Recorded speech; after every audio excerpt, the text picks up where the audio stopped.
नसीम शाह को 2 करोड़ रुपए जुर्माना कर दिया गया।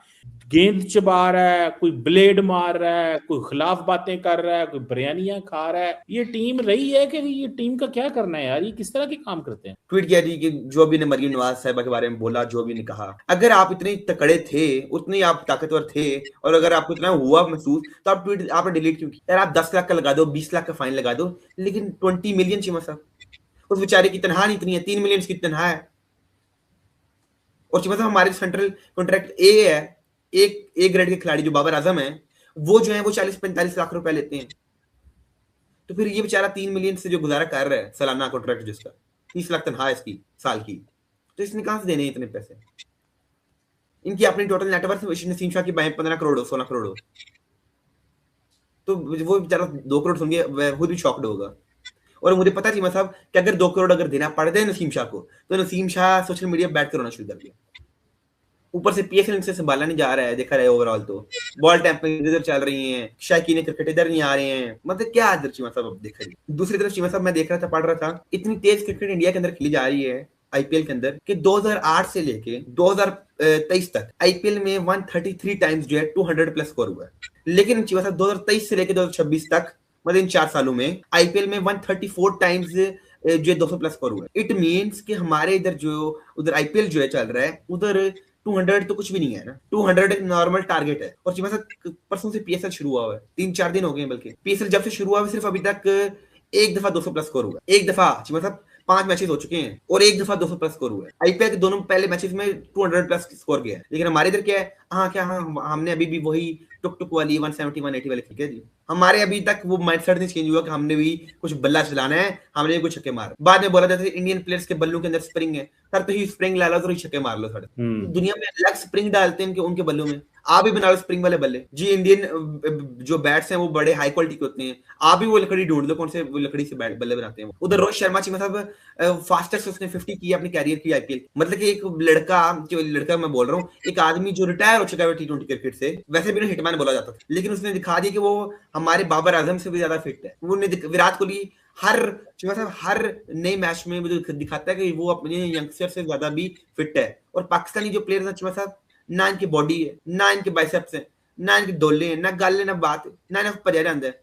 करना फिर क्या है? बांग्लादेश जाके ये हाराते हैं, तो इन्हें क्या ना ये पावर रेटिंग कर सकते हैं अच्छे तरीके से। ओडीआई के प्लेयर हमने टी20 में डाले हुए, यंगस्टर्स को हम कहते हैं तो बैठे बैठे रहो, हमने तेज क्रिकेट नहीं खेलनी है। जो हमारे इधर सेंचुरी मार रहा है 45 बॉल्स पे, उसे हमने टीम से बाहर रखा हुआ है, और जो 60 बॉलों पे सेंचुरी करेगा हमने उसे टीम के अंदर रखा हुआ है। बात कशी अना का मसला है हमारे इधर जो है नेपोटिज्म बहुत है। अब और मैं अगर आप पर्सनली मुझसे पूछें, और अब अगर आप देखें क्रिकेट को जितना मैं समझता हूँ, मेरे नजदीक बाबर आजम को दोबारा टी20 में नहीं लाना जब तक वो पीएसएल कोई 200 प्लस स्ट्राइकर के साथ सेंचुरी ना मारे। यार हाफ सेंचुरी जिस दिन चीमा था बाबर आजम ने 200 के स्ट्राइकर के साथ मारी ना, 25 बॉलों पे 50, और 50 पे 100 कर दिया, 45 पे 100 कर दिया, उस दिन मैं बोलूंगा यार बाबर आजम का हक बनता है कि वो टी20 की टीम, क्योंकि इस वर्ल्ड कप से पहले मैं भी कहता था कि नहीं बाबर आजम को टी20 की टीम में होना चाहिए, लेकिन आज मैं कह रहा हूँ नहीं, इसकी जगह नहीं बनती। आप दूसरी तरफ विराट कोहली देखें, वो आज भी 200 के स्ट्राइकर के साथ बैटिंग कर रहे हैं। रोहित शर्मा आज भी 200 प्लस के स्ट्राइकर के साथ बैटिंग कर रहे हैं। और हमारे लड़के क्या है, टुक टुक करते हैं, कोई मसला नहीं है, क्योंकि इन्हें पता है इनका अल्टरनेटिव हमारे पास कोई भी नहीं। अगर बाबर आजम को ओडीआई की टीम से हटा दें तो वैसे भी हमारे पास कोई प्लेयर नहीं है। बाबर आजम हमारा जो है ना, जब हमारे लिए किंग है वो बाबर आजम, उसके अलावा हमारे पास कोई अच्छा ओडीआई का बैट्समैन भी नहीं है इतना, जितनी इसके अंदर क्वालिटी है क्लास, और ना ही कोई टेस्ट। पाकिस्तान की तारीख के सबसे best batsman, one of the best batsman है, ठीक है जी, हमारे लिए किंग भी वही है पाकिस्तान, ठीक है। तो बात ये चीमा साहब कि पाकिस्तान में बाबर आजम से अच्छा कोई बैट्समैन भी नहीं आया, लेकिन टी20 में हमें ढूंढने पड़ेंगे अभिषेक शर्मा जैसे लड़के, हमें ढूंढने पड़ेंगे संजू सैमसन जैसे लड़के, हमें ढूंढने पड़ेंगे हार्दिक पांड्या जैसे ऑलराउंडर्स। मतलब अब फहीम अशरफ और हार्दिक पांड्या में मैं आपको ना मसला सुना, अब फहीम अशरफ भी 135 की बॉल करता है और हार्दिक भी 135 करता है, 136 130। माइंडसेट का मैंने बताया था लास्ट शो में भी, तो माइंडसेट ये हार्दिक पांड्या कहते हैं कि मैंने अगले बैट्समैन को छोड़ना नहीं और वेरिएशन से बॉल डालता है, बाउंसर, बॉल, यॉर्कर, बाउंसर, ठीक है, शॉर्ट बॉल, वो बल्लेबाज को फंसा के रखता है। फहीम अशरफ का क्या मसला है, वो डरता रहता है कि यार अगला बल्लेबाज मुझे छक्का ना मार दे, और बॉलिंग भी सही करते हैं। जब तक आप वेरिएशन से बॉल नहीं करेंगे, बाउंसर, शॉर्ट बॉल, ये शॉर्ट बॉल काम करनी पड़ेगी, यॉर्कर डालने पड़ेंगे, तब तक आप नहीं आगे बढ़े। तो अब देखते हैं चीमा साहब कि हमारे इधर पीसीबी कितना सख्त फैसला लेता है। एक तो ये बॉल टैंपरिंग वाले केस के ऊपर। और फाइन पर मुझे ना पता लगता है, देखते हैं मतलब ये ट्रांजैक्शन की फोटो भेजते हैं ऑनलाइन या नहीं,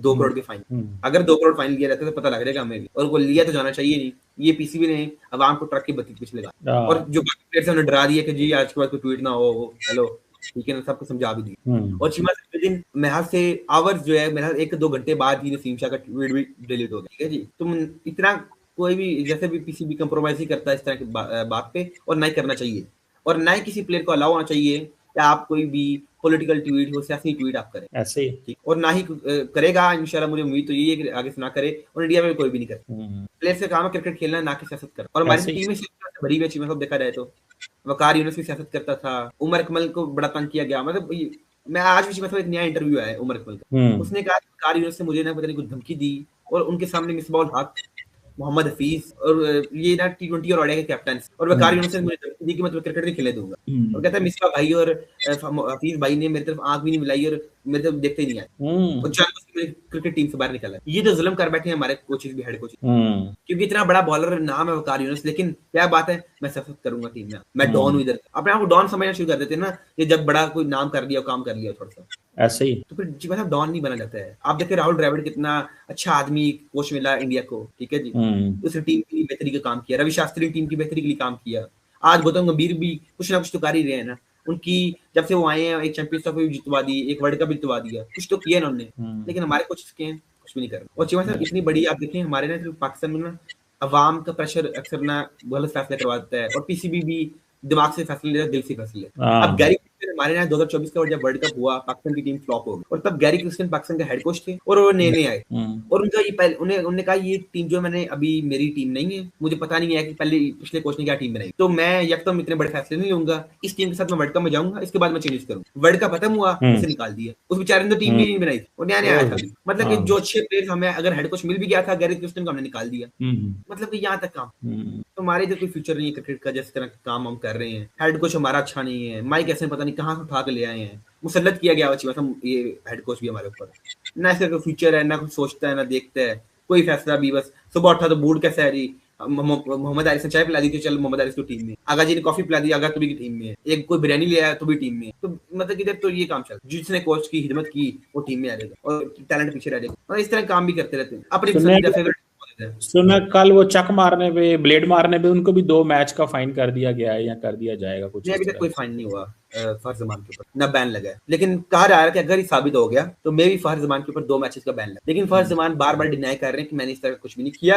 आप कैमरा से अगर देखें, उन्होंने कहा है कैमरा से निकाल लें, बात भी ठीक है, मतलब फहर जमान कह रहा है अगर मेरे हाथ में कुछ था ब्लेड वगैरह, ये मैंने कुछ किया, इस तरह स्क्रैच किया बॉल को, कैमरा से निकाल कर मुझे देख लें, दिखा दें, और फिर आप मुझे सजा दें। बॉल के ऊपर कट तो हमने देखा है सबने कि बहुत बड़ा था, किस चीज का था, कैसे आया, कि बॉल किसी सीट को टकराई, किसी जाके लगी, इसकी वजह से आया, या फिर किस वजह से आया। अब पीसीबी का काम है कि हमने 32 कैमरा लगाए हैं, कहाँ है वो 32 कैमरा, साबित करें, फिर उसकी गलती अगर है साबित करें, उसे बुलाने का, और ये तुम बताओ जी तुमने किया नहीं किया, धमकाने का कोई फायदा नहीं है। कैमरा से हमारे पास दिखाए नहीं फर्ज मान स्क्रैचिंग कर, इन्हें कहा we have put 32 cameras in the stadium, किधर है वो 32 कैमरा, तो कैमरास लगाए में, तो दिखाओ ना हमें कुछ यार। दोस्तों, पाकिस्तान क्रिकेट में एक नया बवाल खड़ा हो गया है। नसीम शाह का एक बयान और सीधे मरियम तक मामला पहुंच गया, और अब कमर चीमा भी कह रहे हैं पाकिस्तान क्रिकेट बर्बाद हो चुका है। आखिर ऐसा क्या हुआ? नमस्कार दोस्तों, आप देख रहे हैं आपका चैनल, और आज की खबर पाकिस्तान से है, जहां क्रिकेट अब सिर्फ खेल नहीं, सीधा पॉलिटिक्स और पावर का गेम बन चुका है। दरअसल हाल ही में नसीम शाह का एक बयान वायरल हो गया, जिसमें इशारों में मरियम नवाज की तरफ बात कही गई। अब भले ही वो सीधा नाम लेकर कुछ ना बोले, लेकिन सोशल मीडिया पर लोग इसे सीधे मरियम नवाज से जोड़ रहे हैं, और यहीं से शुरू हो गया पूरा बवाल। पाकिस्तान में क्या हुआ? मीडिया बट गया, कुछ लोग नसीम शाह के समर्थन में और कुछ लोग इसे हद पार करना बता रहे हैं। लेकिन सबसे बड़ा बयान आया कमर चीमा का। उन्होंने साफ कहा, जब क्रिकेटर पॉलिटिक्स में बोलने लगे और सिस्टम कंट्रोल करे तो समझ लो क्रिकेट खत्म हो चुका है। अब देखिए, एक खिलाड़ी का काम क्या होता है? मैदान में प्रदर्शन करना। लेकिन पाकिस्तान में क्या हो रहा है? कभी सिलेक्शन पर राजनीति, कभी खिलाड़ियों पर दबाव, और अब सीधे पॉलिटिकल कमेंट्स, यानी क्रिकेट कम कंट्रोवर्सी ज्यादा। और यही वजह है कि आज पाकिस्तान क्रिकेट बोर्ड पर सवाल उठ रहे हैं। क्या पीसीबी खिलाड़ियों को कंट्रोल नहीं कर पा रहा, या फिर खुद सिस्टम ही खिलाड़ियों को इस्तेमाल कर रहा है? दोस्तों, खेल तब तक खेल रहता है जब तक उसमें राजनीति नहीं घुसती, लेकिन पाकिस्तान में आज हालत यह है कि क्रिकेट बराबर politics plus power plus controversy. और शायद इसीलिए कमर चीमा जैसे लोग कह रहे हैं Pakistan cricket is finished. Finished. आप क्या सोचते हैं, क्या नसीम शाह को ऐसा बयान देना चाहिए था या फिर ये पूरा मामला बढ़ा चढ़ाकर दिखाया जा रहा है? कमेंट करके जरूर बताइए और ऐसे ही लेटेस्ट अपडेट के लिए चैनल को सब्सक्राइब करना मत भूलिए।